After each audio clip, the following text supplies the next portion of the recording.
Pilate's dilemma. The trial and crucifixion of Jesus. John chapter 19 verses 4 to 16. NKJV. The Jews arrested Jesus. John chapter 18 verse 112. And brought him to Pilate, the Roman governor of Judea, accusing him of a crime, claiming to be a king. John chapter 18 verse 28-33. Jesus clearly let Pilate know that his kingdom was not of this world and that he was therefore no political threat. John chapter 18 verse 36. So, Pilate knew Jesus was innocent.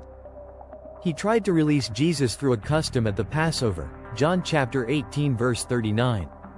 He probably didn't expect it, but the Jews cried out to release a notorious criminal. Matthew chapter 27 verse 16. Barabbas instead of Jesus.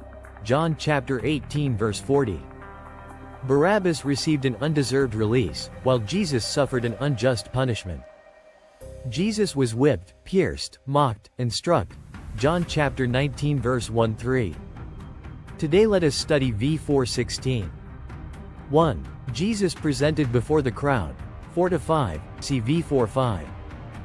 4. Pilate then went out again, and said to them, Behold, I am bringing him out to you, that you may know that I find no fault in him. 5. Then Jesus came out, wearing the crown of thorns and the purple robe.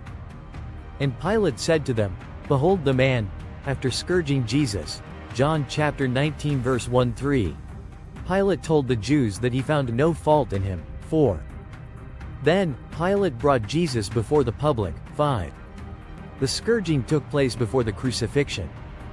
However, Pilate had Jesus scourged in an attempt to appease the Jews so that he could release him.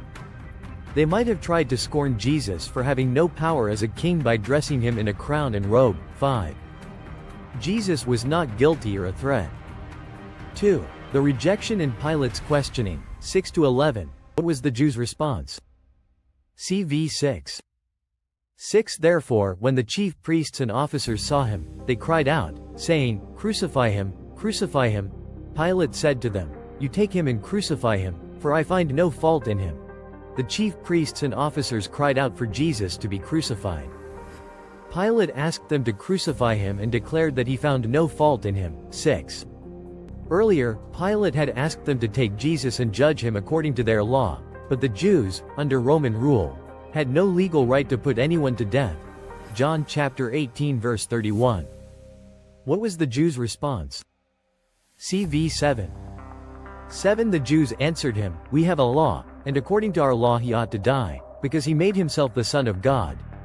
Although the Jews did not have the legal right to carry out a death sentence, they claimed that their law condemned him to die. 7. What was Pilate's response? See version 8-9. 8. Therefore, when Pilate heard that saying, he was the more afraid. 9. And went again into the praetorium, and said to Jesus, Where are you from? But Jesus gave him no answer. Pilate was even more afraid. 8. He asked Jesus, Where are you from? 9a. Jesus had already explained to Pilate that his kingdom was not of this world. John chapter 18 verse 36-38. But Pilate was only concerned with maintaining his earthly position and life. To appease the Jews, he even had the innocent Jesus scourged. Speaking further would have served no purpose. Moreover, Pilate might have envied Jesus if he had answered. So, Jesus remained silent. 9b. However, Jesus indirectly answered him by saying, From above, in v11. How kind Jesus is. What was Pilate's response? See v10. 10. Then Pilate said to him, Are you not speaking to me? Do you not know that I have power to crucify you, and power to release you? Pilate likely had enough reason to release Jesus due to his innocence, but he continued questioning him out of fear of political consequences, pressure from the Jewish leaders, and a desire to avoid conflict. What was Jesus' response? See v11. 11. Jesus answered, You could have no power at all against me unless it had been given you from above. Therefore the one who delivered me to you has the greater sin. Jesus mentioned that the power given to him was from above, meaning that the one who delivered him to Pilate had the greater sin.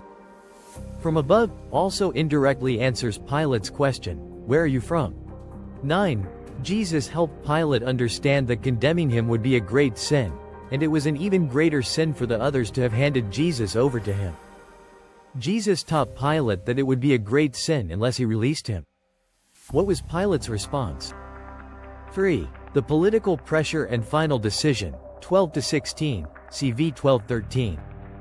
12 From then on Pilate sought to release him, but the Jews cried out, saying, "If you let this man go, you are not Caesar's friend. Whoever makes himself a king speaks against Caesar." 13 When Pilate therefore heard that saying, he brought Jesus out and sat down in the judgment seat in a place that is called the Pavement, but in Hebrew, Gabbatha. In the moment that the Jews said v12, Pilate's concern likely shifted from justice to political survival. 13. CV 14. 14 Now it was the preparation day of the Passover, and about the 6th hour. And he said to the Jews, "Behold your king." Pilate's statement, "Behold your king," 14, was likely sarcastic or mocking, highlighting the absurdity of Jesus' kingship given his beaten state. It may have been an attempt to provoke the crowd, show the Jews the irony of condemning a king, or reflect Pilate's internal conflict, caught between his recognition of Jesus' innocence and pressure to avoid political fallout. CV 15:16. 15 But they cried out, "Away with him! Away with him! Crucify him!" Pilate said to them, "Shall I crucify your king?" The chief priests answered, "We have no king but Caesar." 16 Then he delivered him to them to be crucified. Then they took Jesus and led him away. A Roman governor could lose his life or position if a riot broke out due to his mismanagement of the Jews. They cried out for Jesus' crucifixion. 15a. Pilate's question, "Shall I crucify your king?" 15b, was meant to highlight the irony of the Jews rejecting their own king and demanding Jesus' death. It also reflected Pilate's frustration and internal conflict, as he recognized Jesus' innocence but was under pressure from the Jewish leaders. The crowd's declaration, "We have no king but Caesar," 15c, highlighted that they rejected Jesus as their king and affirmed their loyalty to Rome. This put Pilate in a difficult position. Despite knowing Jesus was innocent, he feared that releasing him would spark unrest and jeopardize his position under Roman rule. So he handed Jesus over to be crucified.